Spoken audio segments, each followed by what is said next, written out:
Yo, welcome to another episode of Tuesdays with Jakey. Welcome back, I should say. If you stuck around for the last 6 weeks while I didn't make any new episodes, thank you. It's been a weird couple of months, and that's why I didn't record. I was just feeling introverted, and I took 1 week off. I was like, oh, I could use a break. And then the next week came, and honestly, I just felt like I didn't have anything to say. I don't even know what I have to say today. So bear with me if it's extra disjointed.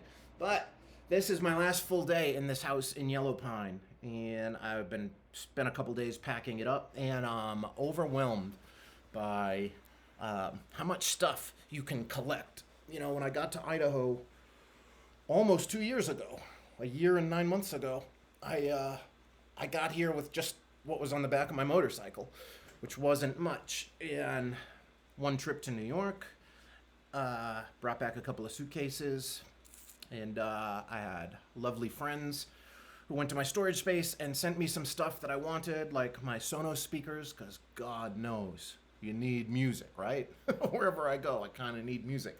Unless I'm in the woods, in which case I need silence and bird singing. But yeah, I just have so much crap. And it's been weird to be packing this place up after being in this house for 5 months. And a little bittersweet. It's definitely brought me a lot of tension and anxiety because I don't really know what's next.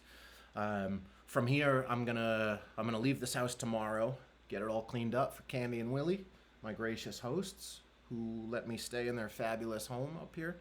And then tomorrow I'm gonna go to McCall and maybe do some skiing, and then next week I'm going down to Boise and I'm gonna work at the Tree Fort Festival, which I've heard lots of good things about. It's kind of like Boise's version of South by Southwest, and it's something they came up with, I don't know, 10 years ago. I think they just celebrated their anniversary, but they started this festival in Boise as a way for bands from the Northwest who are coming back from South by Southwest to have a place to play and to sort of put Boise on the map. There's an independent promoter here, kind of like Rocksoff is in New York, not tied to any of the corporate biggies. In fact, there's no real corporate biggie stuff in this town. Live Nation and AEG don't really do shows here, except sometimes at the Ford Center or something, whatever it's called out there in Nampa.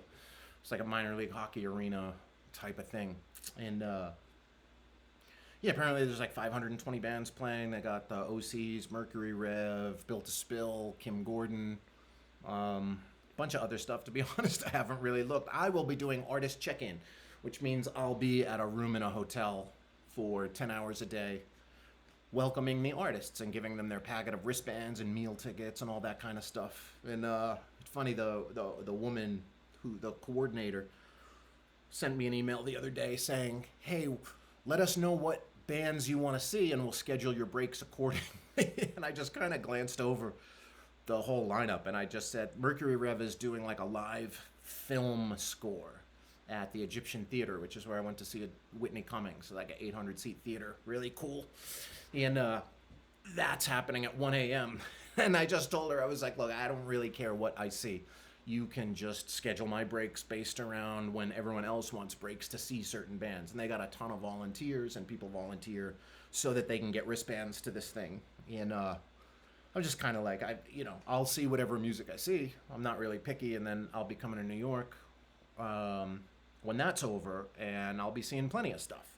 In fact, when I land in New York on Monday, March 28th, my flight lands at 5:30, so hopefully it's not delayed, and the plan is to go see Brian Jonestown Massacre that night at Brooklyn Steel, and then see some more music, I guess. I haven't even really looked too much at what's going on in New York. I saw Jerry Cantrell's playing, but after that, I'm going to go see Jack White in Detroit on April 8th and 9th, and then I'm going to see the Flaming Lips on the 10th, and then on the 11th, I am going to see Monday Night Raw at the Little Caesars Arena in Detroit. And I love Detroit, and I wouldn't be surprised if I ended up spending a bunch more time there in the not-too-distant future of my life. But right now, I don't know what is next, and that's the thing that's a little unsettling.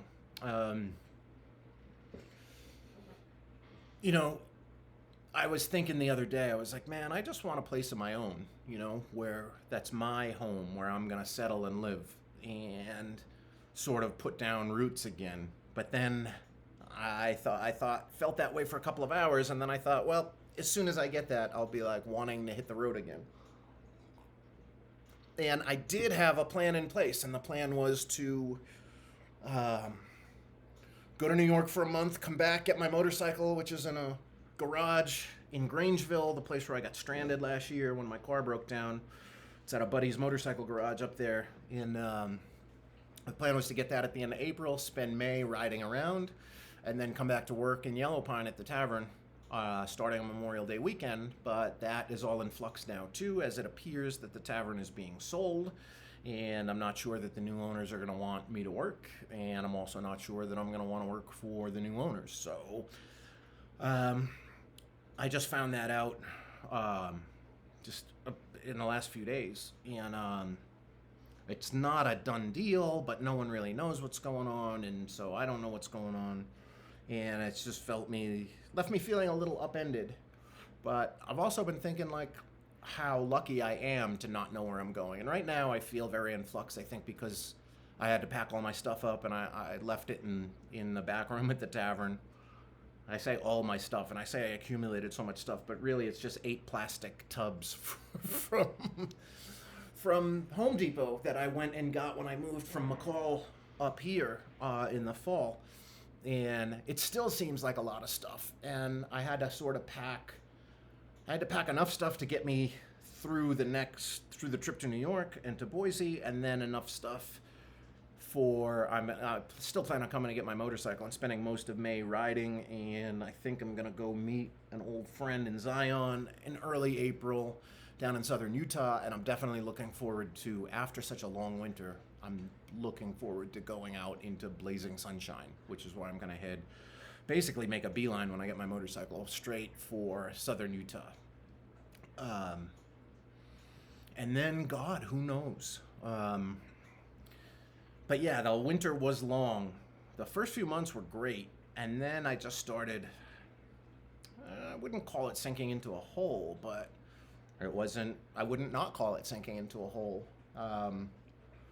Just very Groundhog Day up here, 24 people live in this town. If you're new to this podcast, I moved to a town called Yellow Pine, which is literally in the middle of nowhere in Idaho. It's 5 hours from Boise, but more importantly, it's 3 hours from the nearest grocery store or gas station or any signs of civilization, deep into the backcountry.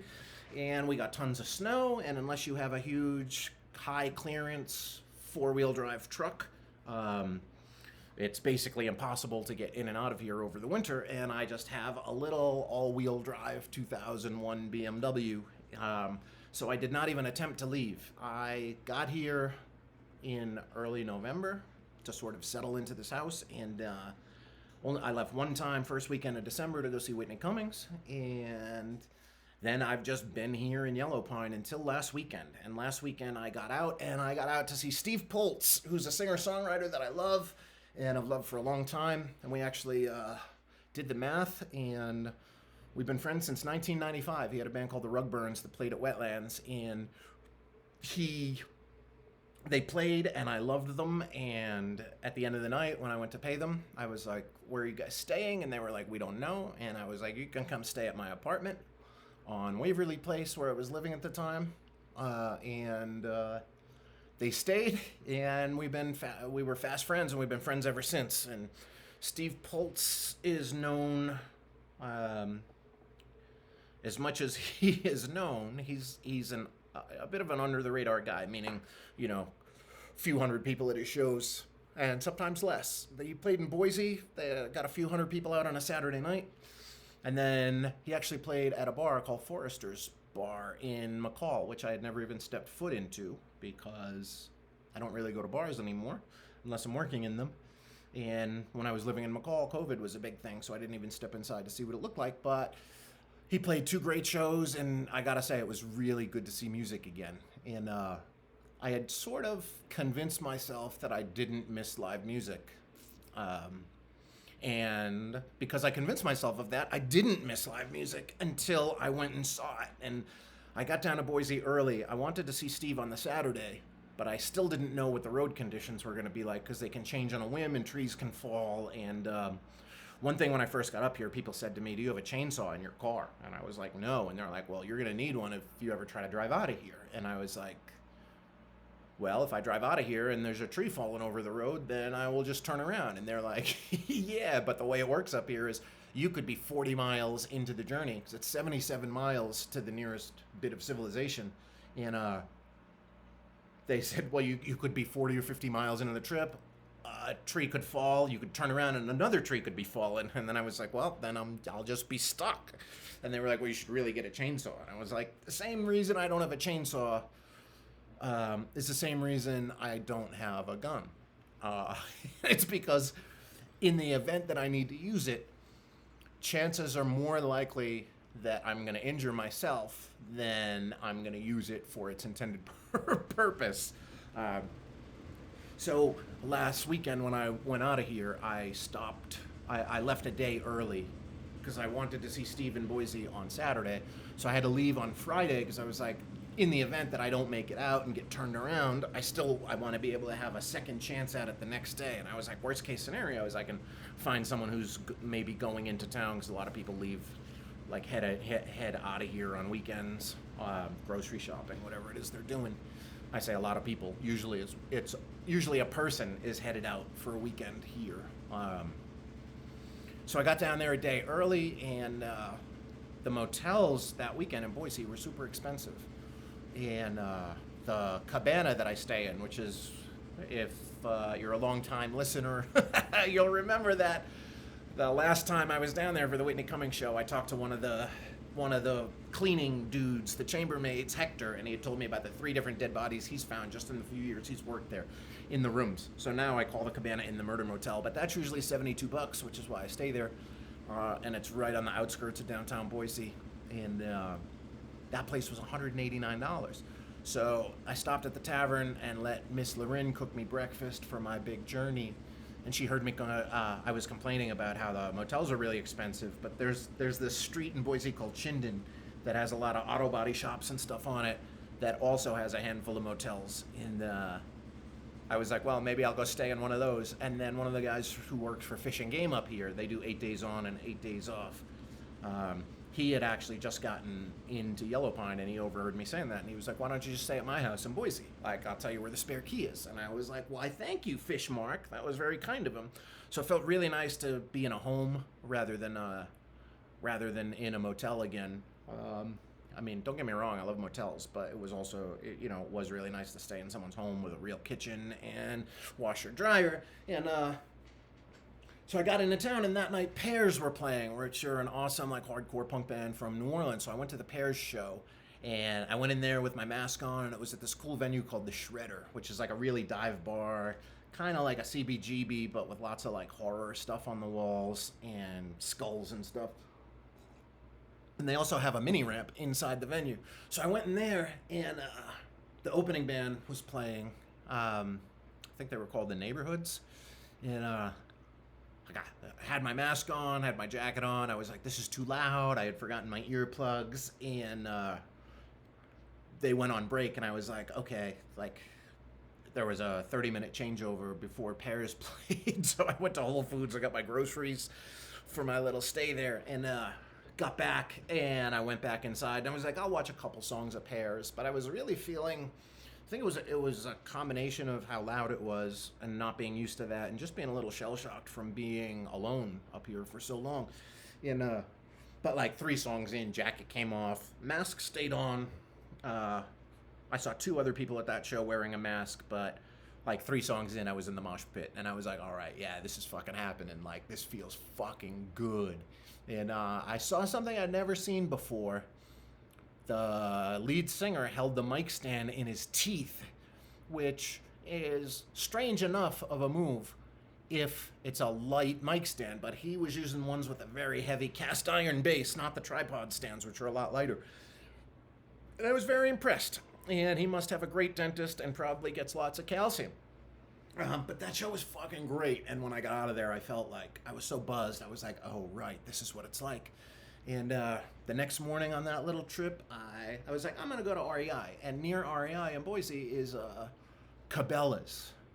And I don't know if you guys know what Cabela's is, but it was my first time in one.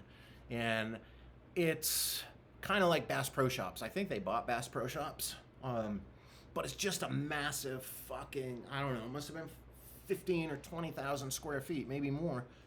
Massive, massive store, like the size of a Walmart or something, just full of like hunting and camping and fishing stuff and tons of guns. And they had a room called they also have tons of taxidermied animals. They have a whole section in the center with all these animals that I guess represent the things the animals that you're gonna kill with the stuff that you buy there. And they had this room called the gun library, which was a whole separate room, and it was like all mahogany paneled, and it had all these old rifles in there. So I walked in there, and granted, I got there at like 10:05 a.m. and it opened at 10 a.m. on a Saturday morning, and there was a whole mess of greeters at the front like they have at Walmart, but they had like a dozen of them, and they were all like welcoming people into the store. And I was like, walked in, and I was like, they're like, hey, welcome to Cabela's. I was like, hey, believe it or not, it's my first visit to a Cabela's. The girl who was like 19 is like, just looked at me like I was insane, and she's like, you've never been to a Cabela's? And I'm like, no. And she's like, well, are you visiting? And I was like, yeah, let's say I'm visiting. And I was like, where's the camping gear? And she pointed me towards it, and I went and checked that out, and I checked out their massive selection of Carhartt and stuff. Unfortunately, they didn't have anything in pink, not in the men's section anyway.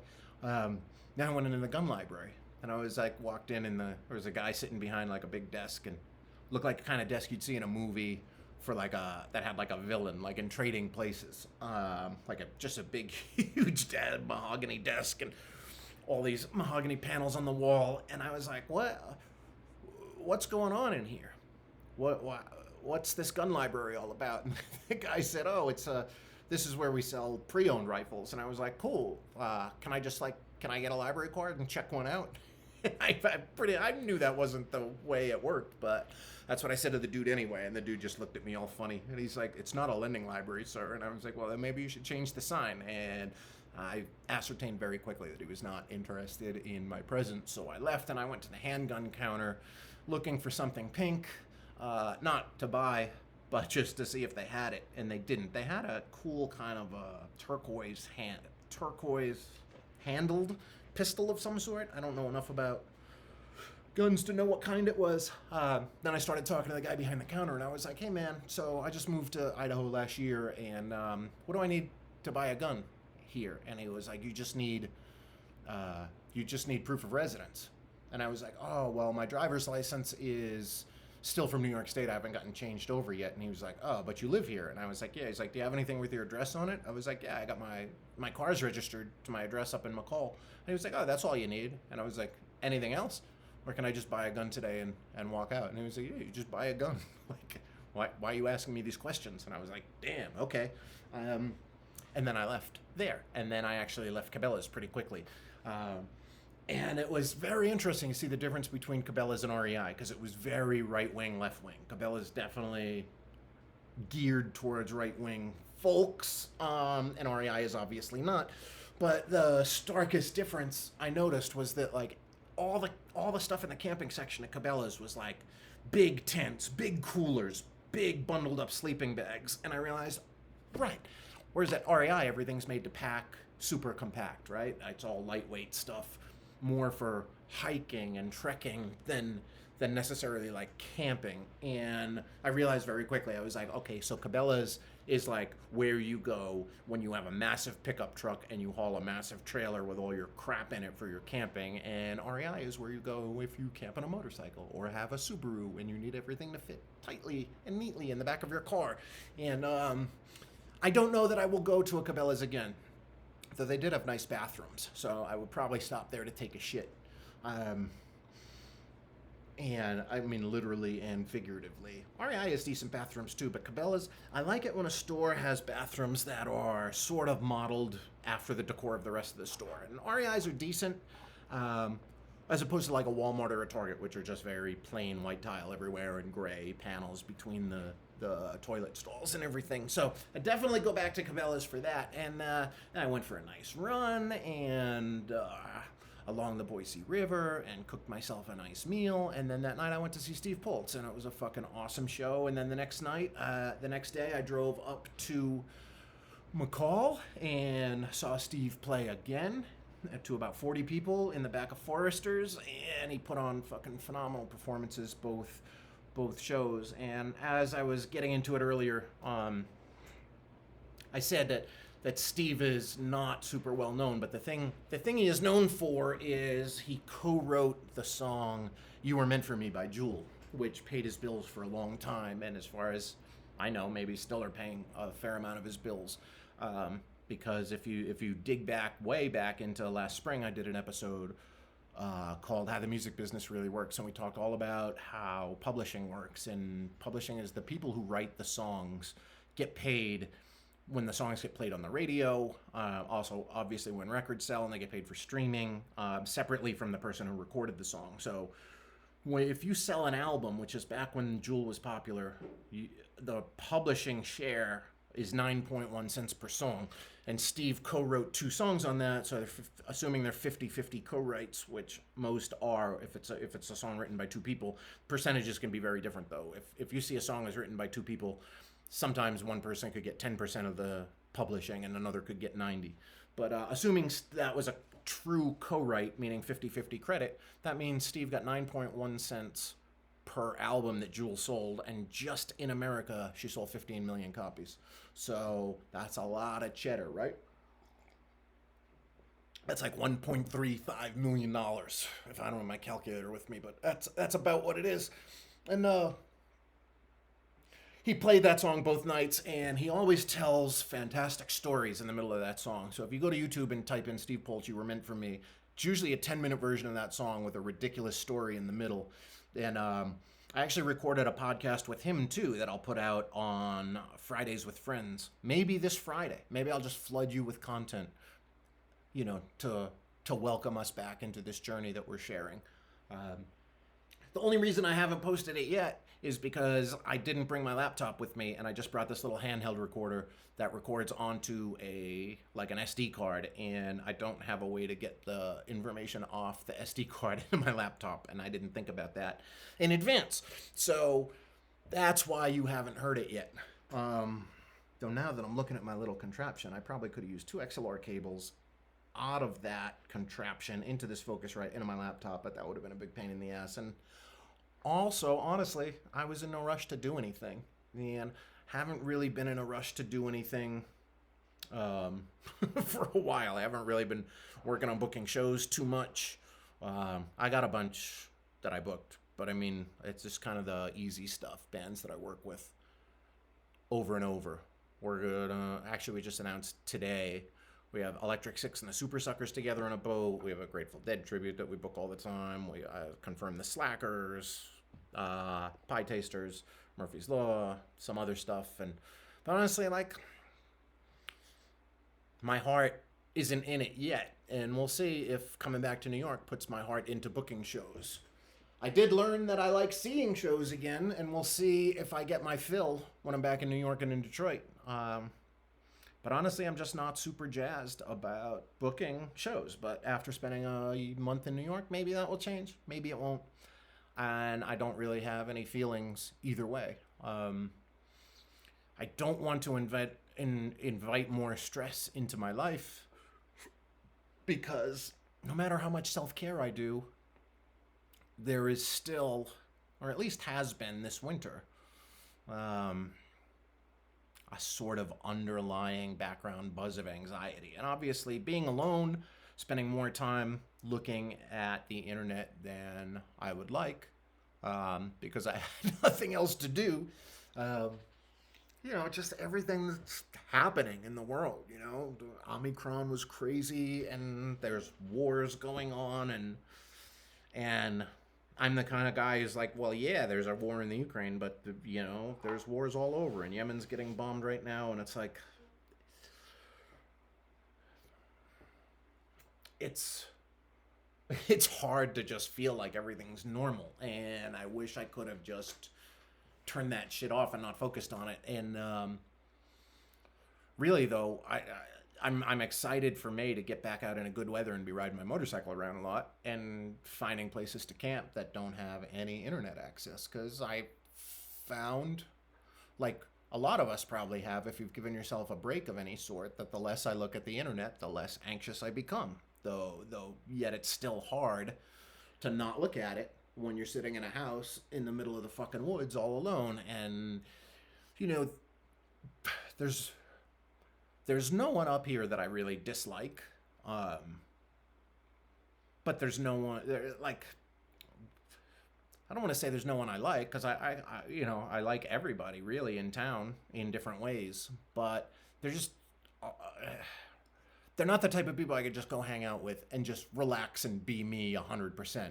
And it's not because of ideological differences as much as that I just don't know them, right? We don't have a shared history. And I since I went to Las Vegas in November to see the Stones, and I saw a couple buds, and then I got back here and I saw my friend Kevin, who lives down in Boise, but I haven't seen, you know, the last time I honestly, it's since I was in New York in October. That was really the last time I saw any of my good friends, and you just kind of go a little bit loopy without those connections. And yeah, so depression kicked in, and I just didn't feel like recording a podcast. But now here I am, and I wasn't sure how this was gonna go, and I stressed about it all day yesterday, and I stressed about it some more today, and I was like, what the fuck am I even gonna talk about? And now it feels natural again, and I hope you get that feeling too. And can I do another half hour? I don't even know. Yeah, I'm sure I can. I made so many notes on my phone over the past few weeks, 6 weeks, because I make notes every week about the stuff I want to talk about. I don't even really want to talk about political stuff, but I did read the other day the top 100 Russian oligarchs are worth $567 billion combined.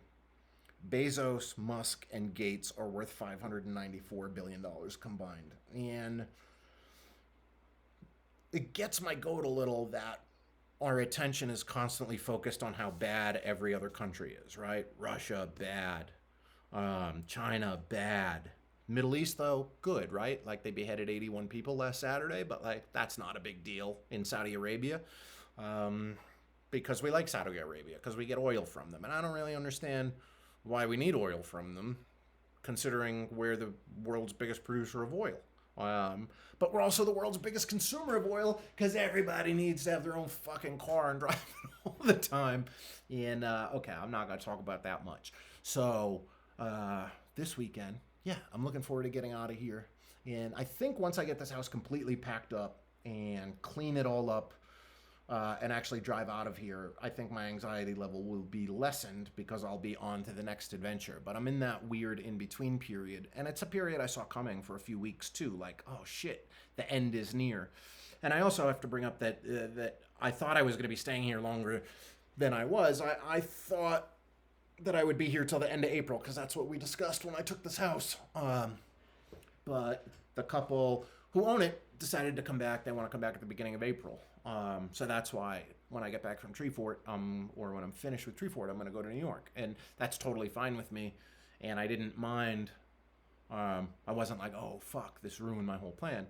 But when I got that news, which was probably around the time I stopped podcasting, I was like, oh, so the end was in sight, right? And I find that, like, when I'm done staying in one place and gonna move on to another place, I start to feel a little angsty, because life without a net is hard. And it's easy to just post things on social media, and obviously I post a lot of shit on Instagram this winter about how beautiful it is out here, and it is beautiful, but you don't post about, the times when you're sitting around and you're just sort of processing existential dread.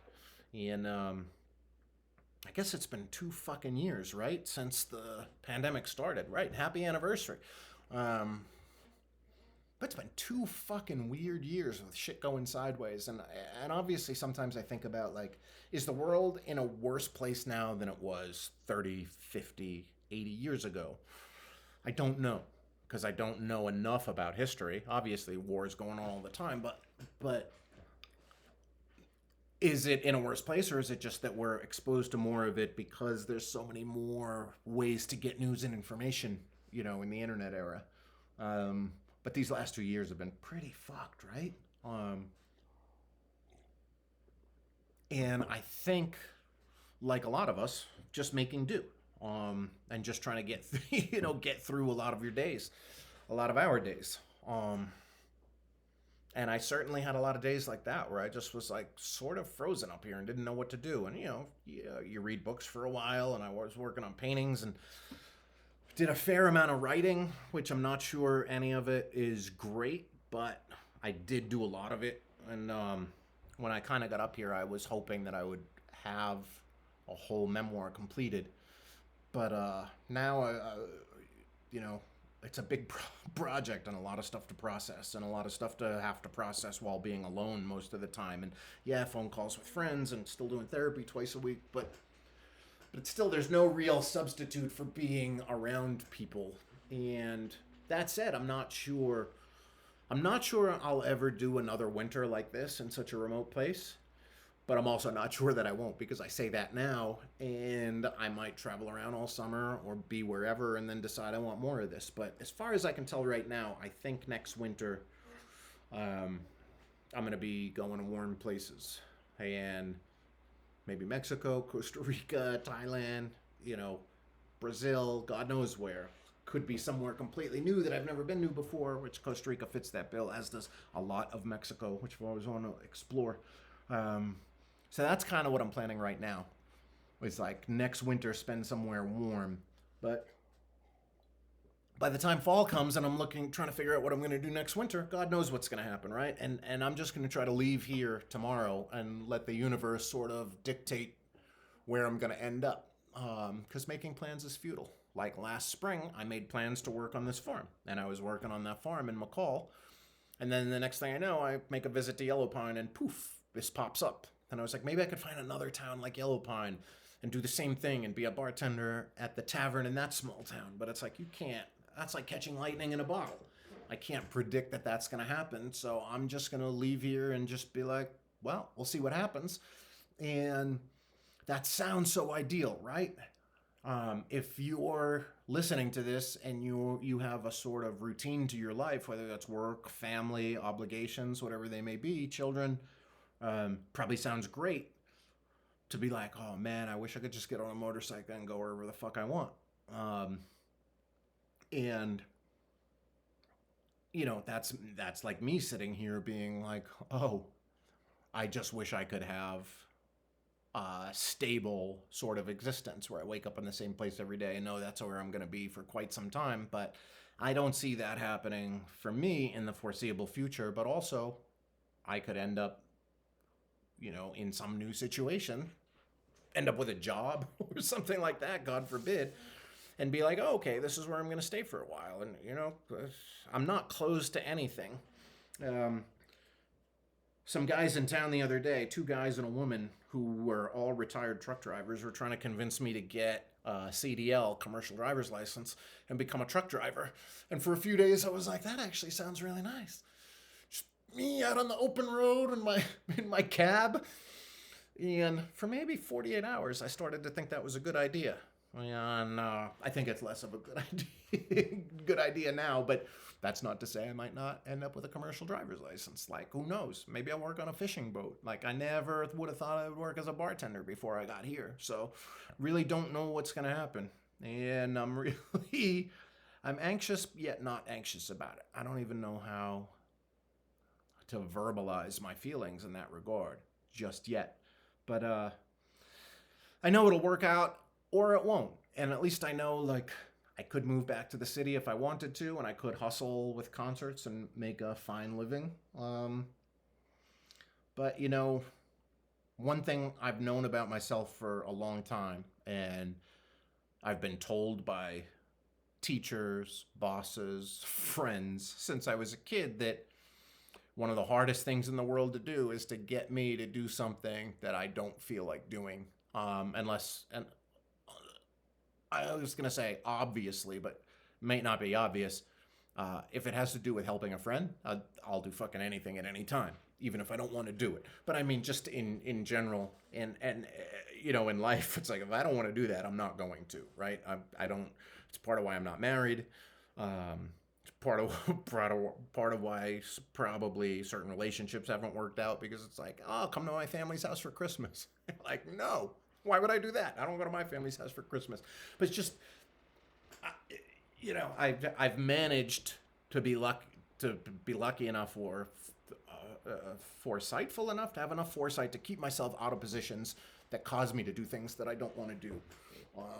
So that's why I feel like I would be shocked if I went back to being a full-time concert promoter. But every time I say I'd be shocked if I did that, sometimes I end up doing those things. But even working up at this tavern, like I've considered working. Oh, I could just work in a bar anywhere. Like I thought about, okay, if the tavern doesn't work out, maybe I'll just go up to Whitefish, Montana, which is right outside of Glacier National Park.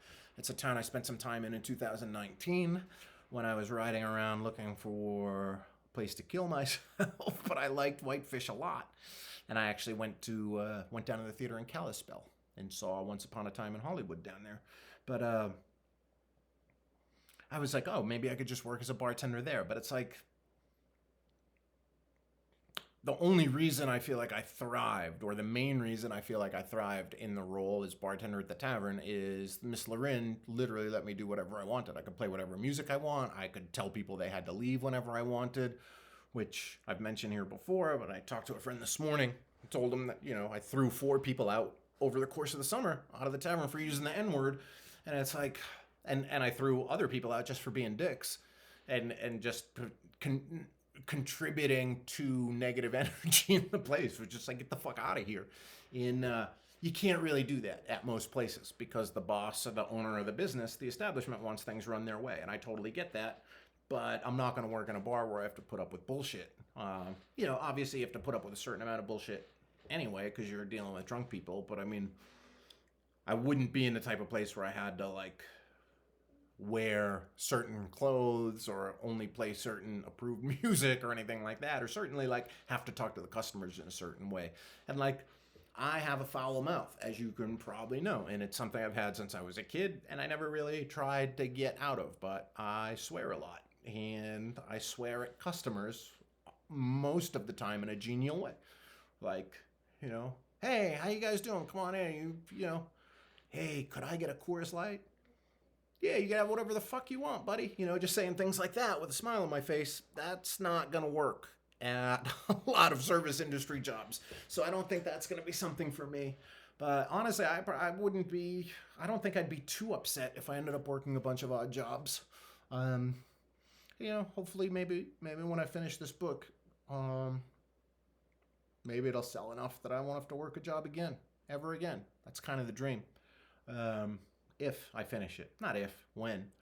But, lately, obviously, I've been thinking about, with what's going on over in the Ukraine, like, I wouldn't be surprised to wake up tomorrow to find out that somebody launched a nuclear missile of some sort. And then it's like, that's been on my mind the last couple of weeks. It's like, man, you got to live every day like nuclear war may break out tomorrow. And that's a way that I've sort of lived my whole life, whether it's nuclear war, or I think it's that hasn't been a concern for a long time, but with my plethora of near-death experiences, it certainly shaped my philosophy of life a little bit, in thinking that, you just got to live for today and do your thing. And that's been one of the weird things about being up here, I think, is that there's no options to do anything. Like, I've just been here, and it's like, yeah, I did a lot of snowshoeing. But at a certain point, you're by yourself in the freezing cold, and without somebody to talk to, without somebody to turn to and share that experience, it's different. It's not that exciting. I was doing that for exercise, and also there's not that many places to go snowshoeing here, because this town is in a valley, and everywhere around us is really steep mountains. So I guess you probably could hike up the side of a mountain in snowshoes. And they make special snowshoes for that, but that's not really my vibe. So it's just kind of like, there's only a few trails that go into the woods that don't go for far before they get super steep. So I explored all of those places, and then I would go out on the 4-wheeler that they had. And a few weeks ago, I should mention, I went snowmobiling for the second time in my life, but I kind of consider it the first. Because the real first time I went was in Park City, Utah, I was there for that film festival they have there. What do they call that? Sundance. Back when I was working with the School of Rock, their documentary premiered there, and I went there, and with my girlfriend at the time, we went to Park City Ski Mountain, and they were offering snowmobile rides. But you just kind of rode for a few miles, everybody in a single file line. They didn't let you have any fun or really see what these things were made of.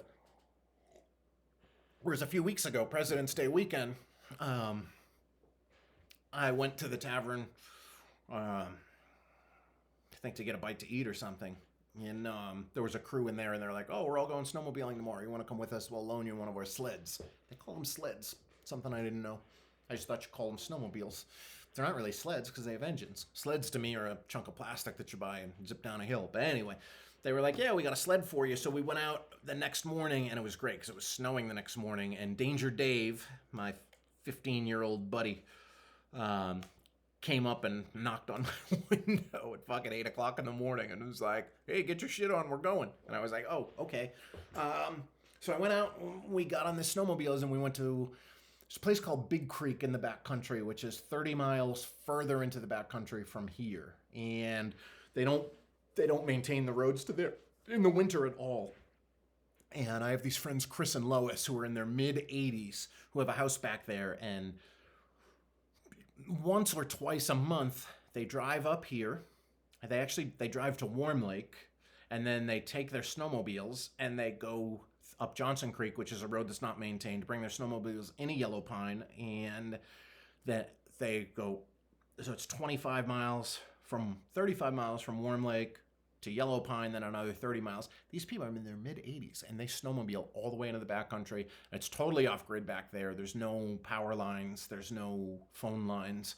There is the Big Creek Lodge that has a big field next to it, which is a backcountry airstrip. And when I think airstrip, I think of a paved area or a patch of dirt. But when the backcountry airports up here, they're just big fields with grass runways. And people land their little planes up there, but they don't really land planes up there. They don't operate that airport in the winter, though I've heard that there are planes that you can put skis on, just like water planes that can land in snow, where they have skis instead of wheels. But we fucking went 30 miles into the backcountry, and we stopped at Chris and Lois's house, and they had coffee and snacks for us, and it's rough. A lot of snowmobile trails are groomed, just like ski areas are groomed, and it keeps everything flat. And but back here, there's no grooming going on or anything. So it's just however the snow fell on these really rough dirt roads, and then snowmobiles will shoot snow out, much like skiers do, that create moguls on ski mountains. So, you're zipping along, and then before you know it, like, you dip down into a little valley in the snow, and then up, and your snowmobile gets airborne if you're going fast enough, and you're just constantly getting beaten up. So by the time we got to Chris and Lois's, I was sort of exhausted. And we kept stopping. There was like a dozen of us, and we kept stopping when there would be a big clearing in a meadow in the side of a hill or something. Everyone would take their snowmobiles up the hill and turn around, and I was watch them do that, and I was like, I don't think I need to go up there, but I watched enough people do it that I was like, oh, that looks fun. So I took it up the side of this hill, and it got pretty steep, and then I tried to turn it around, and not being a skilled snowmobiler, I didn't understand the physics of how they work, and of course I got myself buried in the snow, and then some guys had to ride up, and it took like half an hour to get me dug out and turned around, and then I was like, okay, I'm at least going to stay on the quote-unquote road, which is really just a clearing through the forest. So we got to Chris and Lois's, and we all had coffee and snacks, and then we were trying to get to Elk Summit, which I'd been to on my motorcycle too, which is another 20 miles from there or something, 15 maybe.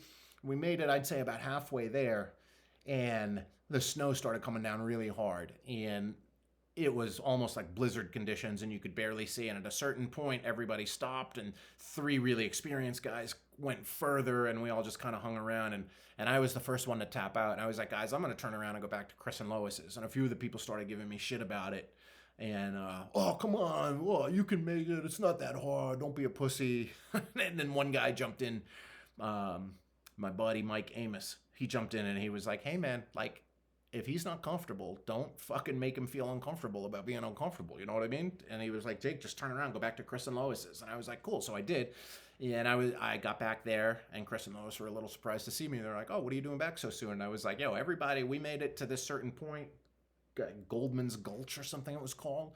I was like, "We made it that far," and I was like, "Yo, I've had enough." And I turned around, and I felt a little wimpy about it, because you want to be a man, and you want to just keep going, but Chris and Lois were like, hey, nope, yeah, I'm good for you for turning around, you know what I mean? And then I started to get a little nervous because I was like, fuck, like we were supposed to have dinner at Chris and Lois's at 5 o'clock, and it gets dark up here around 6, and we're really about 2.5 hours from Yellow Pine at that point. And I was like, I don't really want to have dinner at this house and then have to fucking snowmobile back in the dark, even with other people, And then wouldn't you know it, about 20 minutes after I was there, 6 of the remaining 12 people came back, and they were like, yo, we all turned around where you did. Like, we waited there for another 20 minutes, and then we were like, fuck it. This is too much. You were right. And I was like, God damn it, I was right. And then 3 or 4 more came back, and then another 3 or 4 had made it all the way up. They did make it all the way up to Elk Summit, but those were guys on like light and nimble sleds. Mine was from 1992. It was fucking, what's that, 30-year-old snowmobile. I was not on one of the top of the line nimble models, hence getting stuck up on the side of that hill. So then everyone sat down and took their stuff off and put it over by their fireplace and was letting their clothes get warm and stuff. And then this couple, Nikki and Clint, were like, hey, we're headed back. We're going to head back now. And I was like, cool, I'm going with you guys. And I went with them, and they put me in between them. So Nikki took the front, Clint took the back. And I did manage to get stuck once on the way back, because I just veered off a little bit to the right of the road, and next thing I knew, the sled was almost on its side. It was like a 45-degree angle, and I stopped very quickly because I didn't want to dig myself into it. And then Clint came up from behind. Fucking dude is amazing. Dude just fucking jumped off his sled, took some straps out, wrapped them around his sled, wrapped them around mine, and he was like, all right, when I go, when the straps start to tighten, give it gas and lean all the way to the left. And I literally had both feet on the left side of the snowmobile because of the angle it was at. And I had one hand on the right hand grip, like handlebars, I guess they would call them on those things. But like just barely reaching the grip just so I could use the throttle, and my whole body leaned to the left, and we got me unstuck pretty quickly, and I was amazed. And we did end up finally making it back to Yellow Pine, and my body was just beat. And the whole next day I was beat, and I was like, I don't think snowmobiles are for me. In fact, I don't think motorized vehicles are for me if they're not a snowmobile. I mean, not a motorcycle. Like, not a big fan of ATVs, not a big fan of snowmobiles now. I mean, it was fine, but I don't feel the need to go do it again. Certainly not to buy one. And Scott Amos, Mike's brother, the guy who gave me the sled, was offering to sell it to me for $300 after the trip. And I was like, People were trying to get me to buy a snowmobile when I first got up here for the winter too. And, we'll sell it to you cheap. And it was like, well, yeah, you will. But then I don't know how to fix these things and where to get parts. And I was like, a $300 snowmobile is going to cost me $1,500 probably soon, because I'm going to break something on it, or it's going to break itself. More likely, I'll break it. I've tried jet skiing, did not enjoy that. And obviously drive cars, right? Those are fine. I kind of like driving. I don't love driving. I love motorcycling. Driving gets me from one place to another, and like certainly if it's a scenic drive, I like it more, but it's not. Cars to me are a way to get somewhere, not a thrill ride. Whereas motorcycles are just, I don't know, they just do something inside of me. They loosen my spirit and my inhibitions. So I think that's my thing. But it was really nice. It was actually nice to go out and spend the day with all those people. And there was another couple who had come up here the night before too, and they lived in Boise, and they had come up with their snowmobiles, and I had actually introduced them to the group, and they had turned around before I did, only because they said they had to get back, like they weren't planning on coming the whole distance with us. But I ran into them, and we had a nice dinner.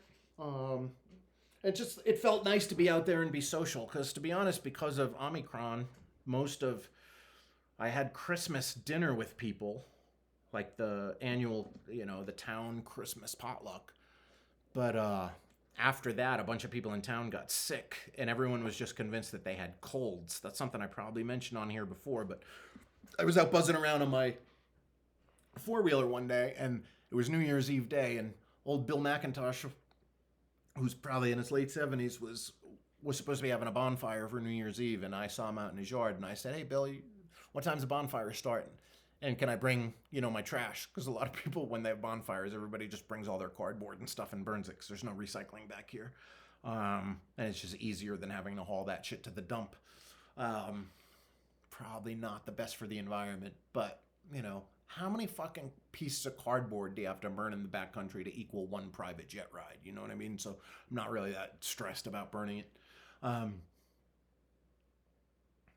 But Bill said, he canceled the bonfire because he's like, everybody in town's sick. And I was like, what? Because I hadn't really been seeing anybody.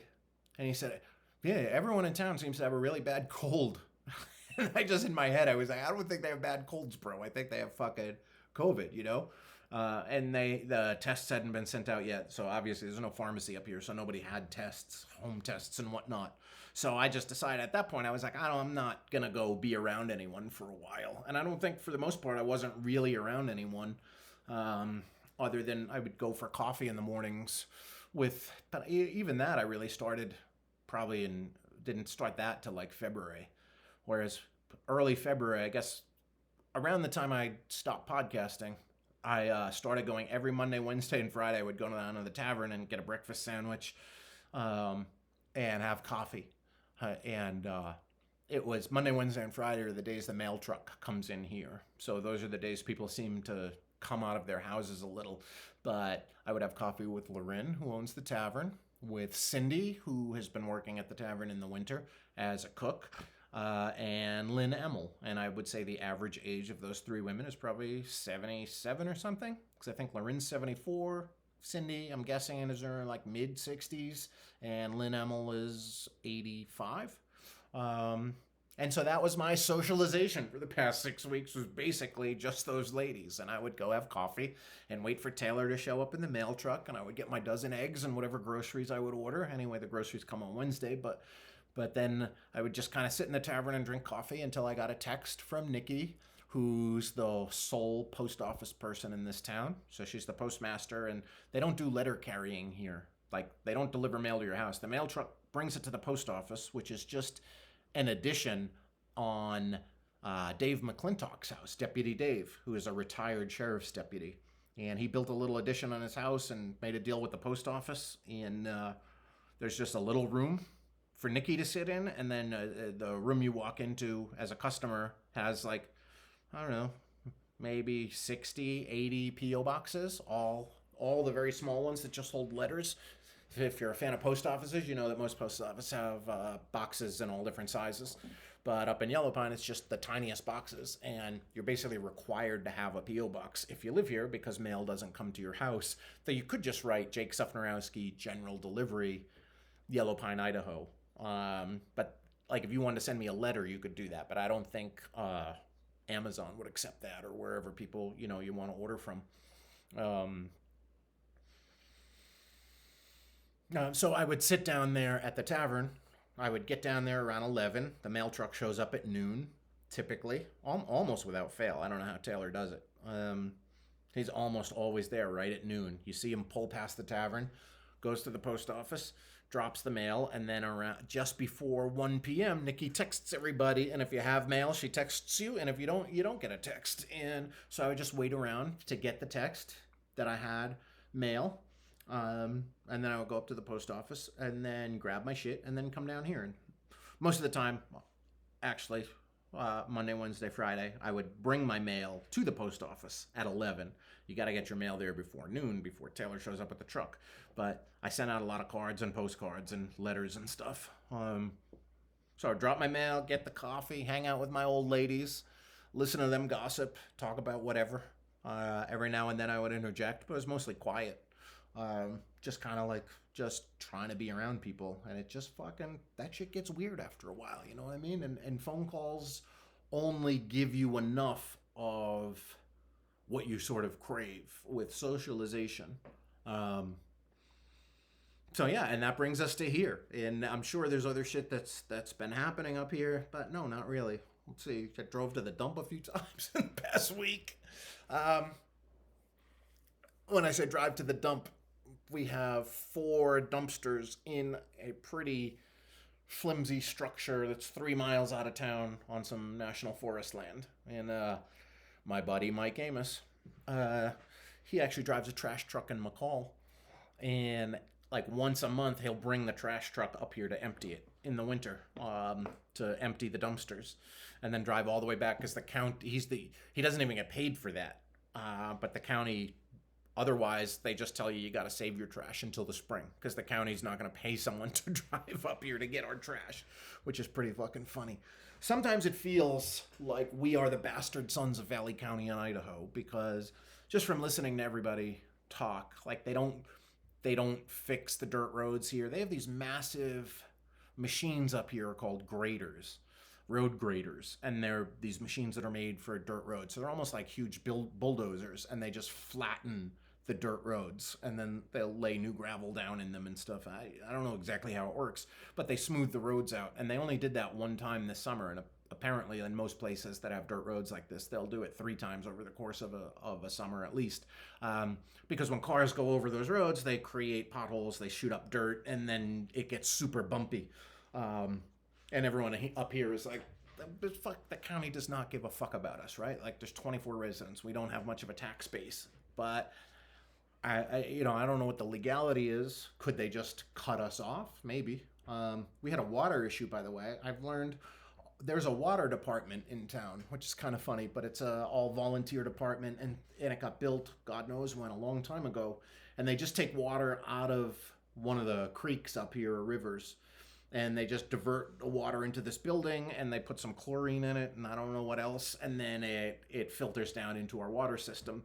And I learned last week because a pipe broke, so we didn't have water for a few days. We had a very little amount of water, like maybe 15% of what normally flows out was coming out of the tap. So it was really hard. Like, I mean, it wasn't really, it was hard to like do your dishes or something, but we had, Candy and Willie had tons of water stored here in plastic gallon jugs, probably like 20 gallons of water just for that reason. And I had filled a few gallons. I didn't even know they had it because it was kind of hidden, and they told me once the water stopped. But they sent a guy up here. Apparently the town pays a guy $1,200 a month to be our water guy, and he's supposed to come up here once a month and look at everything and make sure all the pipes are in good shape, but they say he never comes up either, unless there's a problem. So it took I don't know, 5-6 days or something to get him up here, and apparently they found where the problem was by using some sort of sorcery, and then see old man Cecil came out with his backhoe and dug a big hole in the frozen ground, and he was saying that it was like it was so hard to dig into the ground even with this massive backhoe that like because it was all frozen, he said you couldn't tell what was dirt and what was rock when you were hitting it with the scoop and the backhoe. But that was our big excitement. And then Saturday, I went down to the hot springs because I realized the road was pretty clear, and about halfway between here and civilization, which I've said is 77 miles away, it's actually 34 miles away, is this hot spring that you kind of really have to know about. If you're ever up here and you want to go, I'll tell you where it is. It's almost exactly halfway between the 16 and the 15 mile markers on South Fork Road that comes off of Warm Lake Road in towards Yellow Pine. And you really have to know where it is and know, there's just a small turnout and you pull your car. It's a single lane road, so it's pretty tight. You just put your car over on the edge of it, and then you hike down a pretty steep side of the hill down into the water. And there's a hot spring where the water comes out of the side of a big rock face, and people have built a little pool with rocks and a little bit of cement, so all the hot water collects in there in this sort of primitive cement and rock bathtub, and then when it flows over, it just goes out into the river. There's actually 2 hot springs there. One is really hot and one is just nice and warm, and it's pretty fun to go down there. I only did it twice this winter because it wasn't until This guy was up for the weekend. It was actually the weekend before we went snowmobiling. He came up and was going to the hot spring and offered to take me. And people had told me where it was before, but when I was by myself, I was like, there's no way to figure this out. Yeah, it's halfway between here and there, but I didn't even know what I was looking for. So I went back there again this past weekend and just spent a few hours just going between the super hot tub, the moderately hot, and the cold, freezing cold river.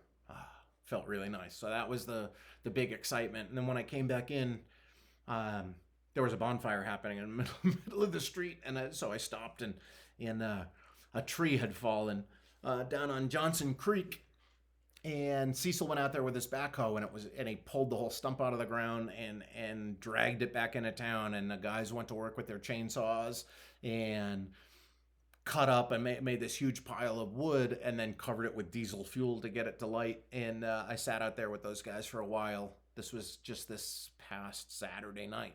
And I was like, you know what? I'm going to sit with these guys because I'm leaving next week. And we sat and we chatted for a while. And then they busted out some bottles of wine. Everyone was drinking beers. I was drinking apple juice. Me and Danger Dave. I call Danger Dave because every weekend in the summer, he would come up here with his dad, and they would go out into the woods on quads or little dirt bikes or his pickup truck, and he's got his snowmobile too. And he would always crash doing something stupid. And because he's 15, obviously it doesn't get hurt. You just kind of spring back when you're that age. So I started calling him Danger Dave.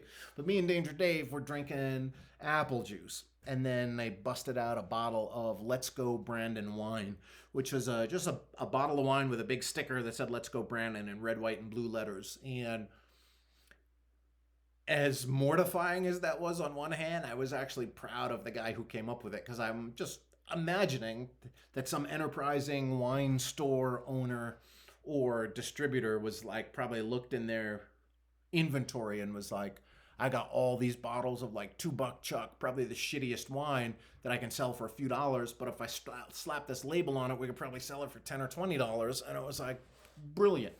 And I did not partake in that, obviously, because I don't drink alcohol anymore.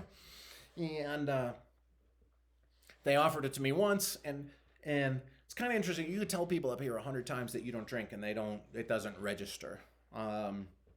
So they offered me some wine, and I said, no, I'm good with my apple juice. They're like, you sure? And then 20 minutes later, they're like, hey, Jake, have some wine. I'm like, I don't want any wine. They're like, come on, Jake, just try it. And I was like, And they're like, why not? And I said, I read on the internet that every bottle of that Let's Go Brandon wine contains 1 drop of blood of a Biden supporter. And they just stared at me. And then Rhonda Rogers, who was sitting next to me, she goes, wait, are you a Biden supporter? And I was like, no, absolutely not, which is true. And she's like, oh, okay, phew. And then they started telling me they were like, yo, do you hear what happened today? And I'm like, what? And they were like, we're about to be at war with Iran. And I was like, why is that? And granted, this is like 3 nights ago. They said, Iran shot missiles at the American embassy in Iraq.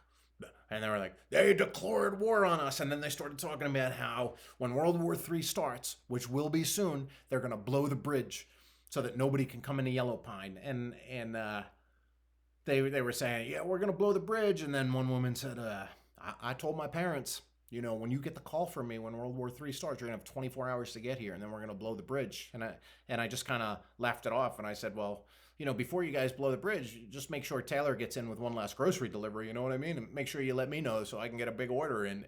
And a bunch of them were all just like, what are you talking about? We've been stockpiling groceries for 3 years. And I was like, oh, of course you have. And then I said, yeah, you guys think there's a lot of people in Russia with like maps of America on their wall with a pin in yellow pine? And again, they just stared at me. Either they don't get sarcasm or they don't enjoy my sense of humor. And honestly, most people in town do enjoy my sense of humor as long as it's not politically motivated. But I think really the idea is that like, hey, if shit gets fucking wild, we're going to blow the bridge so that other Americans can't come into Yellow Pine, that like only Yellow Pine residents will be up here and their friends and family, and like we'll be safe. and just let everything else in the world happen. And I'm like, well, I kind of get down with that. And then, of course, at a certain point, someone was like, you have a gun, right? And I was like, no. And they're like, you never got a gun? Because that was a thing over the summer. People giving me a hard time for not having a gun. And I was just like, no. And they just kind of shaking their heads. I said, I made my first visit to Cabela's the other day, though. And again, just like, first visit. So yeah, that's where I live or lived until tomorrow. And maybe I'll come back here. I'm, you know, I say I'm certain I'll come back here because there's a chance. I mean, my stuff is here. It's in the tavern. So I'll certainly be back here at least one time. But I wouldn't be surprised if I end up, I honestly wouldn't be surprised if I ended up back here. I won't come and spend the whole summer here if I don't have work. Probably. But, who knows? I imagine if I don't find work, if I don't end up working at the tavern again, I'll probably just ride my motorcycle around until I figure out something to do or get tired of it. And then just maybe even if I have boat shows, leave it at an airport, fly back to New York, oversee a few shows, come back, might spend the summer. And I don't know. But there is something, pieces of earth have energy, right? Like that's why people love Sedona, Arizona so much and different temples that are placed in places. There's something about the energy of the earth up here that I do really dig, especially in the summertime. So I wouldn't be surprised if I ended up here and maybe bought a little parcel of land here for 20 grand or something. I could probably get a little parcel for between 20 and 30 grand. And there's tons of groundwater, so it's very easy to make a well here, even if you're not hooked up to the actual water system in town, which is a whole fucking thing. If I was gonna buy a pre-built structure here, I'd be looking at 70 or 80 grand, and none of them are really nice for the shitty ones. But I might be able to grab a piece of land, and who knows, maybe build a little cabin that I just came up to in the summer times. But I certainly do like it here, and I like a lot of the people here. And it's not for as right wing as it is, and I maybe make it sound that way. These people aren't like. They're not full. It's not a militia place, it's just a lot of Republicans, and that's fine because it's Idaho, right? And who cares? I honestly don't really care. I don't care if you like Donald Trump, on a interpersonal basis. I just care. All right, can we hang out a little bit? Can we joke around a little bit? And I've said this before, I'm sure, on this podcast, and I'm like, all of us have way more in common than we have differences, right? Just as Americans and as humans, right? Every human being pretty much wants the same thing.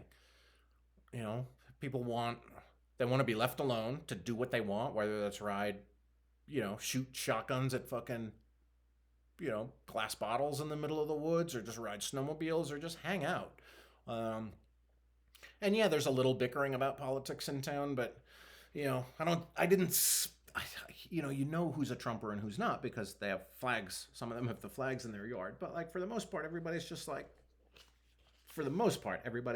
cool. And there's been drama up here, and like certain Republicans won't come into the tavern because Loren's such a liberal.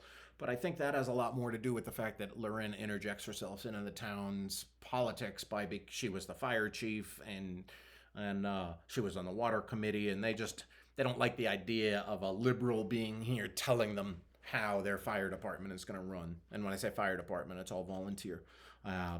Even the fire chief thing is volunteer. So there's a little bit of drama for that, but for the most part, everybody gets along just fine. And,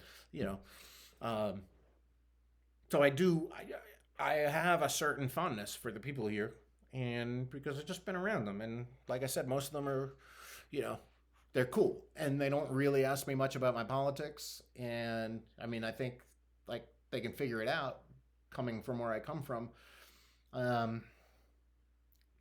Like, okay, a long-haired rock and roll guy from New York City whose hair was pink when he showed up in town and was wearing a "thank you for not being racist" t-shirt almost at least once a week in the tavern. So it's not a real secret that I'm a hippie.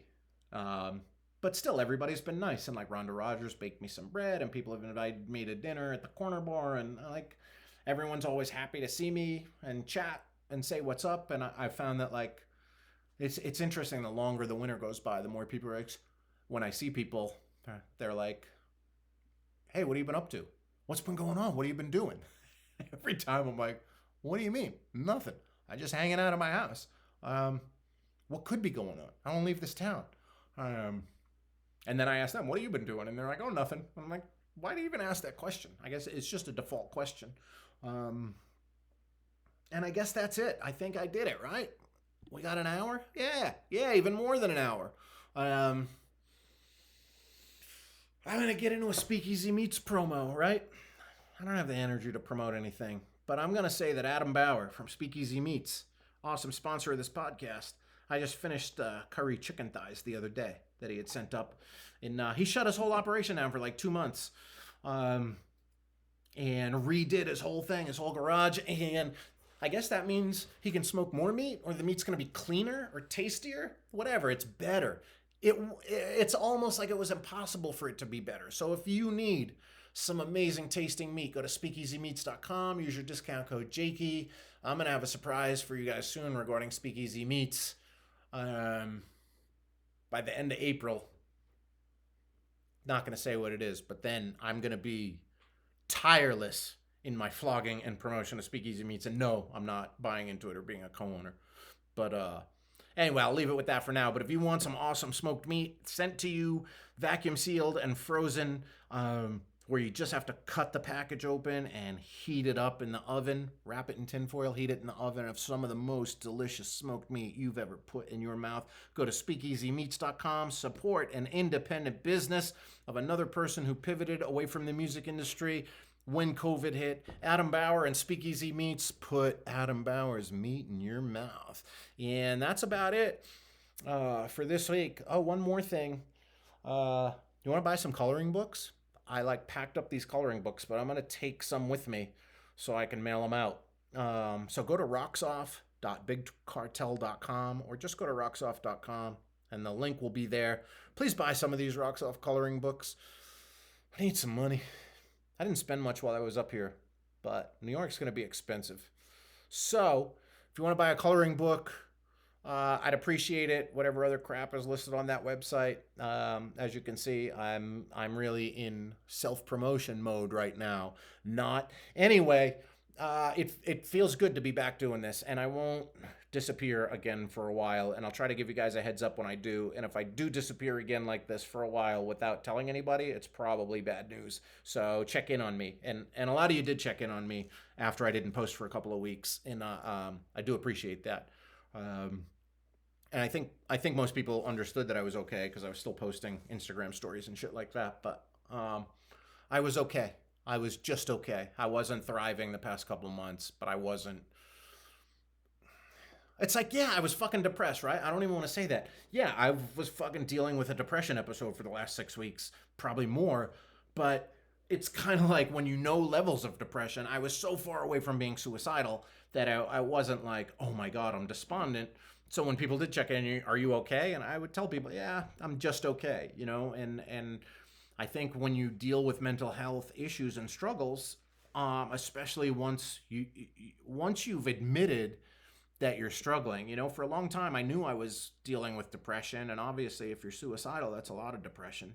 But now that I know it's there, it's like it certainly is a sliding scale. It's almost like, how many days are all sunny? Not many. I have more sunny days than not, certainly nowadays, but lots of days are fucking partly cloudy too, and the sun peeks through every now and then. And I think I dealt with it knowing that, like, okay, I'm depressed up here, but I'm not suicidal, and that's like, okay, well, that's what part of life is gonna be like. I think for me, for the rest of my life, I'm gonna keep working on it and try to have less and less of those days, but the days are gonna come. And I think if you're struggling with mental health too, I think it's very important to understand that, like, not every day can be a beautiful day. Some days you're just gonna be like, well, fuck, I'm not at my best today, and that's okay. Because we're just human. We're just human beings, and we're just humans that are trying to be right. I just, I want to be. I want to be happy. I want to be healthy. I want to be content. But I also want to strive, and I want things to be different, and I want to have different situations. And I think what I learned about being up here is, like I was saying, when you're out snowshoeing by yourself, it's one thing. Like, I can go on hikes forever by myself in the summer because you're comfortable. In the winter, even as bundled up as you can get, and I've got great winter clothes up here, or I don't, maybe not the toppest quality, but put on thermal leggings, then put on my snowsuit, put on a thermal shirt and a hoodie under the snowsuit and a big hat and gloves. But like, cold is not comfortable, like, to me, I like the snow. I think it's beautiful. I like the winter. I like skiing on it. But for long-term sustainability, I guess for myself, I think I want to be in more warm weather. And if I were in a place where you can wear shorts and a t-shirt and just kind of your body is doing well with the regular temperature of the environment and the earth and wherever you are, then that, I know from experience that I can just exist in the middle of the woods, hang out, go for a long hike, take a book, just find a nice spot on the side of a hill or sit on a rock or with my back against a tree and read a book and just be, because I'm physically comfortable. But in the snow and the cold, it's like you get out there, it's like, what the fuck am I doing out here? I just fucking snowshoed for 30 minutes in the middle of nowhere. It could be a goddamn mountain lion. I'm fucking freezing cold. I can't relax. I'm not going to sit down and read a book out here. I'm not going to just, put on some music or something. So I think once I'd done that enough, and it was just like every day was the same thing, it just started, it started to get to me. And if I am ever going to spend another winter in a place like this, I think I'm going to need a truck of some sort, a Toyota 4Runner, something like that, SUV, where I can get out of here. But like, there's not many places where you can go spend time in a situation like this, right? Like, I don't know many towns that exist, I don't know any, like, where I've ridden my motorcycle all over the Western United States. I've done over 30,000 miles on just this motorcycle I have now. And almost none of that on interstates, just exploring these weird small towns. And I've never found another place like Yellow Pine. So I don't know that I will find another place like this, but if I do decide to spend another winter here, I think I'm going to need a pretty sustainable vehicle. Or if not, I think I will make sure that I preemptively get out of here enough. If I don't have my own vehicle, then just hitch rides if someone's like, hey, I'm going to Boise. And if I do spend more time here, I'll probably have more friends in Boise and places where I could stay, or up in McCall, and be like, hey, can you help me get out of here? Like, can I hitch a ride with you in your big monster fucking truck? And then I won't be isolated for so long. But it's been an incredible winter. And it's certainly somewhere I never would have expected myself to be. Last winter when I was up in McCall, and that was kind of remote, because that was almost 30 minutes to the grocery store, and sometimes on very snowy roads, oftentimes on very snowy roads. And that felt super remote. And then I got up here and I'm like, well, McCall is a fucking breeze. You know what I mean? So yeah, I'm not sure I will do this again. But like I said, I'm not sure I won't, because what is the only constant? It's change, right? And I'm about to go through a big change by leaving here and leaving this sort of like, this house has been great because the heat's worked all winter. The water has worked for most of the winter. Only had 3 electricity outages, I think, maybe 4.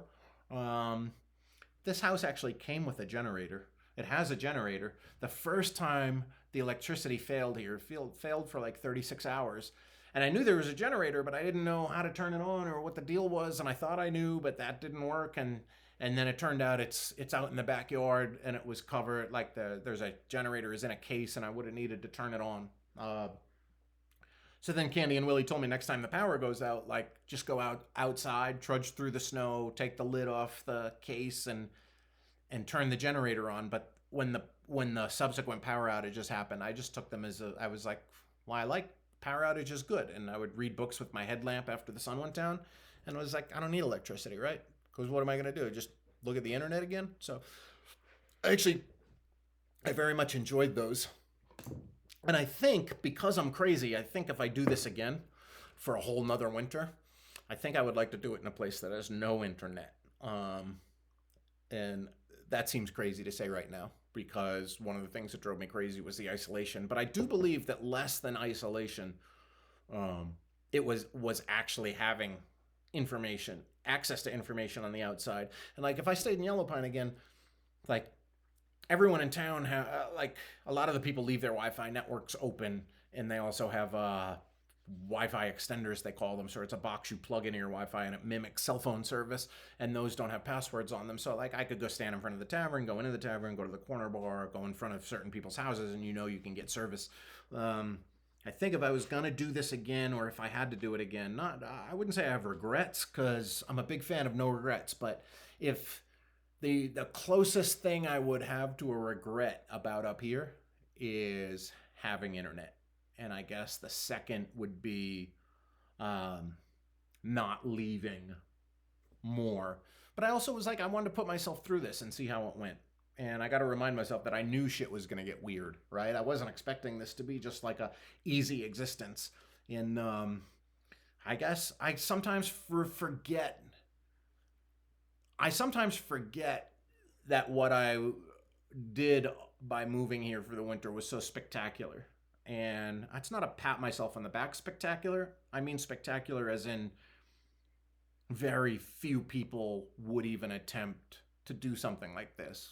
And I think very few people who knew they had diagnosed severe mental health issues should try this or would try this. And I'm very proud of myself for making it through and surviving. And maybe I didn't thrive the way I hoped to, and maybe my writing wasn't as good or as plentiful, maybe bountiful would be the word, as I expected it to be. Like, I tried. And I did my best, and I made it through, and I'll be out of here tomorrow and on to whatever is next and whatever the universe has for me. And I certainly put myself out of my comfort zone, which is something I've advocated on this podcast and on social media to other people. And if I could go back to the beginning of November and say, hey, maybe I should just go to fucking Brazil for the winter, or Puerto Rico, or wherever, just somewhere warm, yeah, I wouldn't trade it. I would do this. I would absolutely 100% do this again. And I would know, knowing if I knew then what I knew now, I would, make some different choices. But I gotta say, yeah, I'm pretty fucking proud of myself for persevering through this. And I could have obviously left at any time too, like not like, I don't know that my car would have gotten out of here, but I could have hitched a ride and I could have gone back to McCall, or I could have flown back to New York and just said, you know what, fuck it, this is not for me. But never once did I even consider that. And for that, I am proud of myself. And hey, if you're listening to this, I'm proud of you, because life is not easy in the best of times. And the last 2 years have been incredibly difficult times for all of us in different ways. And for lots of different reasons. And if you're still out here and existing, whether you're thriving or not, like, you should congratulate yourself, pat yourself on the back, have a fucking frozen pizza, go to McDonald's, do something for yourself that might be bad for yourself, but isn't that bad, and certainly not bad for other people. Reward yourself with shit like that, Like, remind yourself that I'm fucking alive and I'm here, and I'm not gonna let the world kick my ass. If you're alive right now and you're listening to this, you haven't let the world kick your ass, even if you're feeling lousy today. And thank you for listening. Thank you for giving me something to think about, and a sort of reason to come back to this podcast, because I really appreciate those of you who listen, whether or not you buy coloring books. And I appreciate you guys. And I'll look forward to coming back here next Tuesday, before I start my shift at the Tree Fort Festival. And if anyone's coming to Tree Fort, look me up. You know what I mean? If you're going to be in Boise, I still got the same phone number. That phone number is 917-443-7615. Feel free to text me at any time. If I don't return your text, I apologize. And there's a lot of texts I haven't returned in the last 6 weeks. And if yours is one of them, shoot me another message, because it's probably fucking 80 scrolls down my screen.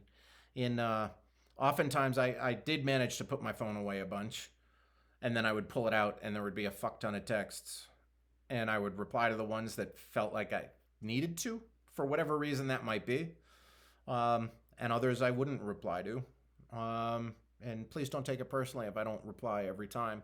But it's hard sometimes, just keeping up with the fucking messages and the messaging. And don't mail me anything, by the way, because I won't be back here for quite some time to even check my mailbox. So I don't want stuff sticking around.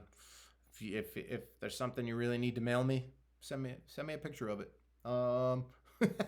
Anyway, I will be back in New York City from March 28th until sometime in late April with a little diversion to Detroit, and I've got to go to Philadelphia for a dentist appointment. And if you guys have listened to the Stoke the Fire podcast, they're doing a one-day live event at East Berlin, which was formerly Coney Island Baby. Before that, it was Hi-Fi. Before that, it was the Indie Rock Club Brownies.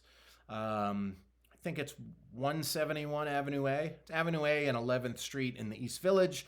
Stoke the Fire is doing a live podcast event. Matt Stocks is coming to New York City for his first time ever on April 2nd. I will be taking him all around the city and showing him how amazing New York City is. At least the parts of it that are still there from the last time I lived there, which is almost damn near 2 years ago. But I will be appearing at that event. That is Sunday, April 3rd or so. Pretty sure it's the 3rd. It's that first Sunday of April. I'll post about it when I have more information and a flyer and shit like that. But I'll be doing a live podcast thing. You want to come down, hang out. There's going to be a bunch of other guests, I guess. I think it's just like an 8-hour live podcast marathon with guests rotating in and out. Maybe there'll be other surprises, performances. Who knows? Maybe I'll sing you Dead Flowers by the Rolling Stones. Maybe I'll even do it with a guitar. Who knows? What I'm saying is you never know what's around the corner. And I got a lot of corners to round coming up in the next couple of weeks. Yeah, I'm going to do my best to navigate those and keep the rubber side down. You know what I mean? Keep the rubber on the road. Stay upright. Look for sunny days. And check in on your friends if you're worried about them. And don't be worried about me. Not in the immediate future anyway. Thanks for listening all this way. And thanks for listening for the last year plus. You know what I mean? It's cool. It's cool to know that there's people listening to this. And I don't know, maybe we'll do another Q&A soon. I kind of like that. So if you have questions, send them to me. You can text them 917-443-7615 or social media at Jake Roxoff. Yeah, that's it. All right. May peace be with you. God bless. Keep your feet on the ground. Keep reaching for the stars. Part those clouds. Sunny days are ahead. Inshallah.